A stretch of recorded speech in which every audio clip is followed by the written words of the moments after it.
Mom, Dad, I humbly suggest you save some money and shop Amazon for back to school. It's for my growth, meaning my body's growing at an alarming rate. And clothes you buy me this year will be very small very soon. Plus, the clothes I love today will be out of style tomorrow. But at least your wallet doesn't have to be my fashion victim if you shop low prices for school at Amazon. Hopefully this is helpful. Amazon. Spend less, smile more.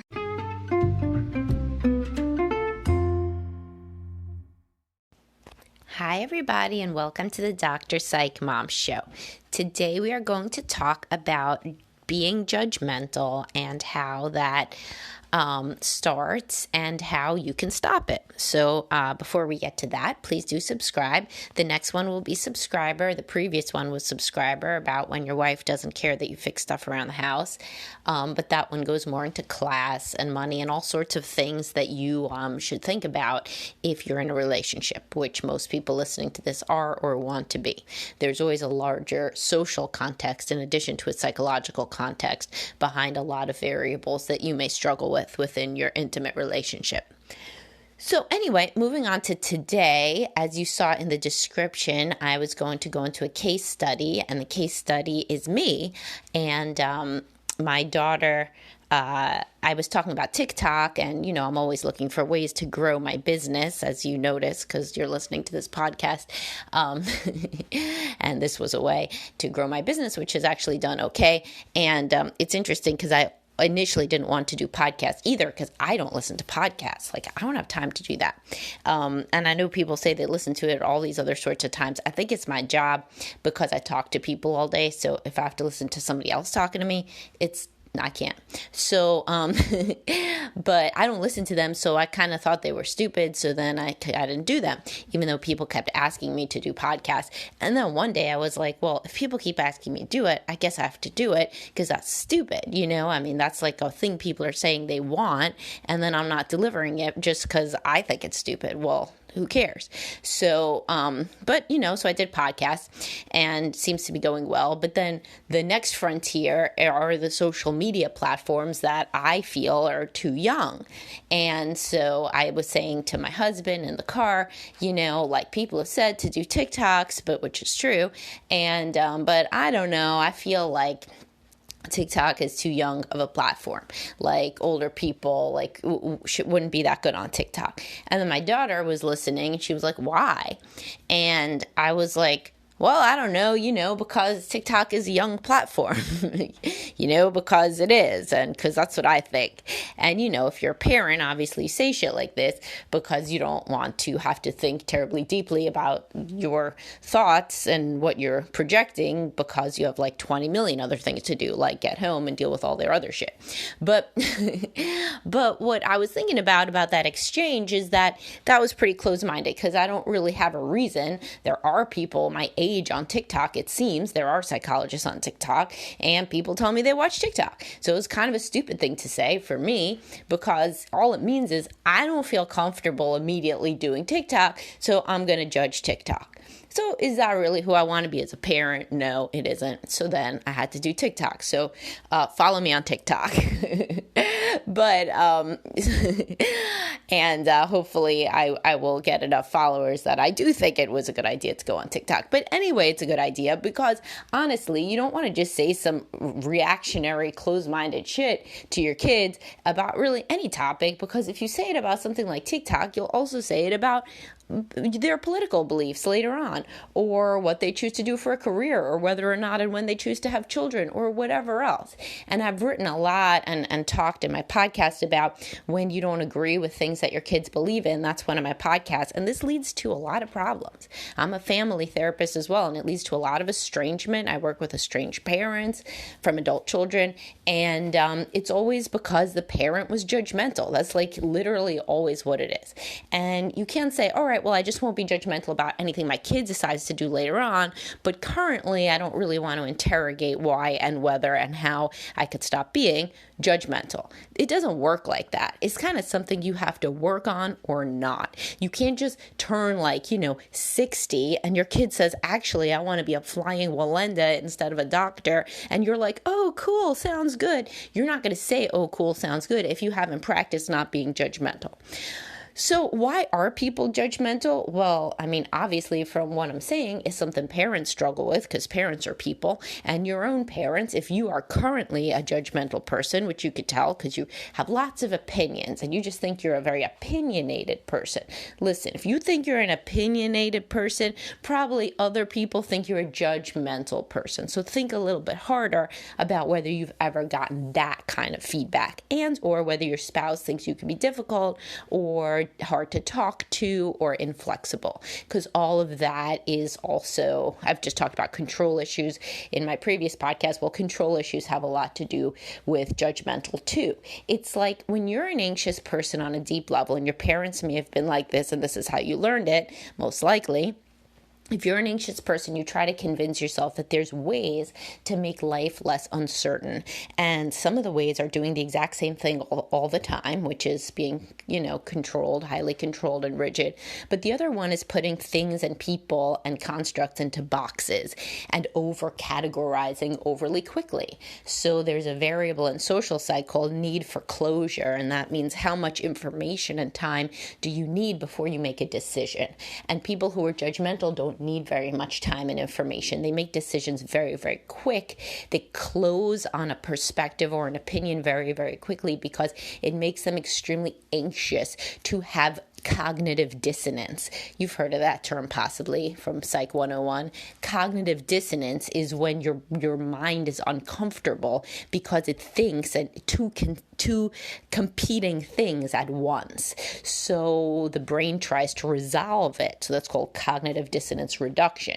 And usually people try to resolve that by making judgments and saying, oh, I figured it out. The reason that my brain is uncomfortable thinking both, for example, here, let's do a good one. So men want a woman who is hot and sexy, but also a woman who is sweet and never had sex before them.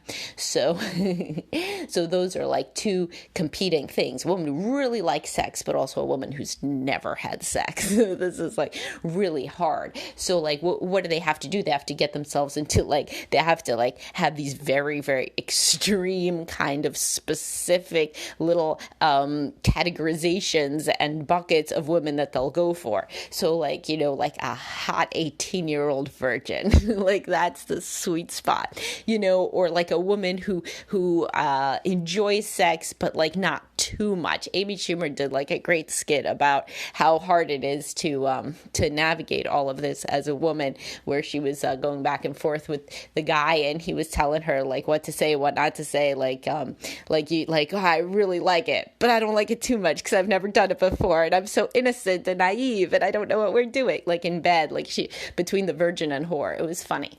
But anyway, whenever people have different all of these different restrictions around what is good and what is bad, they limit themselves in what they can do. So they become increasingly more constricted in, for example, who they could choose for a partner, or what sorts of things they allow themselves to do or say in the world, And so one example could be TikTok. So if I don't want to be on a platform where everybody seems younger than me, well then I lose out on TikTok and all the potential followers that I would get on TikTok. And it's really easy to go into these judgmental streams of consciousness if this is what you heard growing up. So good girls don't do this, good boys don't do that, the way to live is this, the only good religion is this, the only good political belief is this, the only good way to live in all these different ways is this, this, this. So people who have all of these judgments about the world tend to get very upset when they can't live up to their expectations. So, for example, a woman who thinks being a good mother means I am always sweet sweet and kind and patient, well, the first time she snaps at her kid, her entire worldview is going to crumble. She's going to think either that she's a piece of shit or that the kids are pieces of shit, because she's not interrogating the belief that maybe a good mother is not always patient, because that's like not possible. So it isn't the kid is a horrible monster, and it's not that you're a horrible monster as a parent. It's just that we need to rethink the very judgmental worldview of that women need to be infinitely patient and kind at all times with their kids, otherwise they're bad mothers. So, I've talked about this with sex, with parenting. There's a million others. Politics, obviously. I've spoken about this, about how women find it hard when their husband has a more conservative viewpoint. Frequently, this is because of the same sort of judgmental way of thinking. If somebody does not agree with me on X, Y, and Z hot button political issues, they are bad in some way. They are stupid. They are misinformed. There's no possible way that an intelligent, kind person could think something different than me. Whenever you find yourself thinking that, obviously it's wrong. Right? Half of the world thinks different than the other half politically. Of the country, but and certainly in the world, there are many other political ways of thinking that we would find completely alien here. Anyhow, the point being, if you would like to try to be less judgmental, there's a really good thought experiment and actual experiment that you could do. You can just say the other side whenever you talk. If you're going to come out with an opinion to your kids, you must force yourself to then say what the other side is. This is amazing. If you make yourself do it, you really commit to doing it, because A, your kid is faced with like so much more of an open-minded, flexible parent, and B, you'll start to see that some of your deepest held beliefs don't really sound that that unassailable when you say the other side, right? So you would say to your kid, well, I think that you should go to college because everybody should go to college. So if you see yourself saying something like that, then you have to say, of course, the other side is, that college is multiple hundreds of thousands of dollars. Many people end up with degrees that they don't use. And there's, a sunk cost of being in school for 4 years. Well, man, that's a hell of a different conversation. And if you are so anxious as to think that if you say that sentence to your 15-year-old, they're going to say, well, fuck it then. I'm just that was a sentence I needed to decide that I'm not going to college. Well, it isn't, people make their own decisions. But in reality, do you think that your child hasn't been on, ironically, TikTok and heard people talking shit about going to college? Of course they have. So when you're super judgmental, you get into these mind spaces in order to reduce cognitive dissonance, where you think that your opinion is so important, and it's such a core aspect of your identity, and that if you were to change your opinion on something, your self-identity would crumble. It wouldn't. So let's do some more examples. So you say to your kid, it's very important that you do your homework. No, it's not. It could be, it could not be. A lot of homework is bullshit. It's good in some regards. It's not good in other regards. Everybody's done those ridiculous assignments as a kid that were completely useless. And, grades in many grades of school, grades don't matter, at all, like in elementary school, etc., which we think our kids don't pick up on. And most of them do, and the extremely anxious ones end up with an anxiety disorder, and then you have to tell them, hey, by the way, nothing in 4th grade matters at all, which you should have told them to begin with if they've developed some sort of tick about, doing homework. But anyhow, so you would say, yeah, homework is really important. It really matters, teaches you a lot of work ethic. Of course, on the other hand, a lot of what you're doing is just busy work right now. It really doesn't matter. And if you, so the point is when you come out with some kind of pompous, saying about the state of the world, this is important.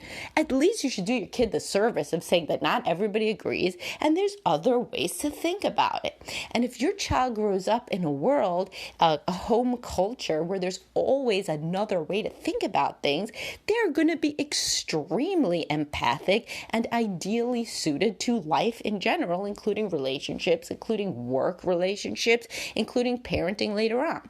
Also, they won't be so anxious because if there's multiple ways to think about things, then they don't always have to worry about getting the exact way of doing or thinking about things that you have. Otherwise, they are wrong and bad and a failure, which most likely, if you tend toward judgmentalness yourself when you're listening to this, is because that's how it was in your family. There was one way to do, to be, and to think, and if you didn't get it, a parent became disappointed. So you may not have the exact same value system as your parents, but what most people do is they don't change from being judgmental to not being judgmental. They just become judgmental about other things. So whereas your parents, let's say, may have been very religious and closed-minded about that, you are very anti-religious, and then you're like, it's a lot better. It's not better. It's not better. A lot of kids grow up. It's so ironic because there's so many people who grow up with very strict religious upbringing, so then they completely repudiate religion.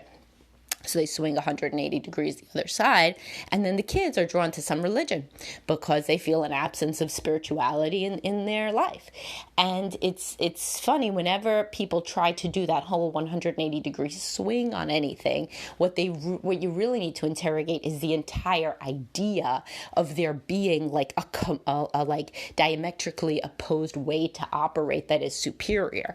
What are the statistical, what's the likelihood, right? What's the probability that your parents did something that was like so completely horrific that swinging 180 degrees is the only way to operate? It's not. It can't be. It doesn't make any sense. Usually the moderate, more flexible position is the healthier one for the entire family as a unit. So another one is discipline. So your parents were super strict. You couldn't even breathe without them being up your ass and punishing you. So then you become super permissive. And is this better? No. In fact, the research suggests it's worse. So either way, the point here is if you want to really, and this, by the way, you could do what I'm saying with your spouse too. They would really think that you lost your mind if you've really presented as extremely judgmental. So for example, your wife says, you know what I think? I think that we should never send the kids to sleepover because they're going to be molested. And this is a common one that people fight over. And then the guy's like, in fact, we should send the children constantly to sleepovers. I've been to sleepaway camp myself for many years, and then nothing happens like this. And you're so anxious and blah, blah, blah, blah, blah. And I mean, so what if you were to say to your wife, well, yeah, this is how I've always thought. Of course, there's a possibility that there's some situations where you're right, where that could happen. So then let's try to think about some way to mitigate risk while also allowing them to be on sleepovers.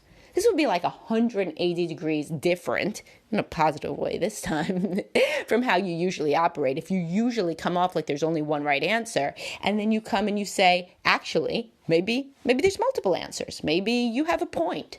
This is like my whole podcast on good point being like the best thing you could say within a relationship, especially a man to a woman, because women so crave their husbands to accept influence, according to John Gottman, marital researcher. So anyway, the point is, whenever you find yourself saying to your wife or to your kids or to your husband or whoever, a way of thinking that is just correct, you must then say, or here's this other perspective.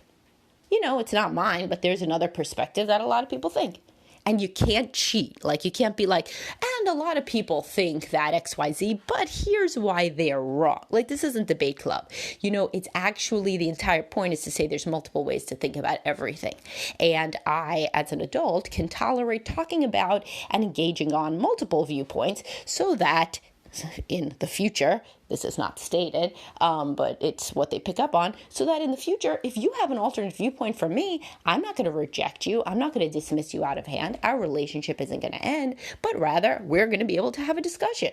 And not just a discussion where I'm saying why I'm right. Just a fucking discussion, where we talk about shit. And I can admit that you're right about some things, but it wouldn't even be admitting, because I just like to talk about stuff without making my ego the major thing that rides high in every single discussion, which is what it really is to be judgmental, is that your ego is paramount. In every conversation, your ego has to win points. And that really precludes an honest and open meeting of the minds. between you and your kids, you and your coworkers, you and your spouse, etc. So remember, if you're working on being judgmental, especially if you were raised in a judgmental family, you likely have to work on it. What you're going to do is you're going to say, but there's other perspectives, and you're going to elucidate some of them.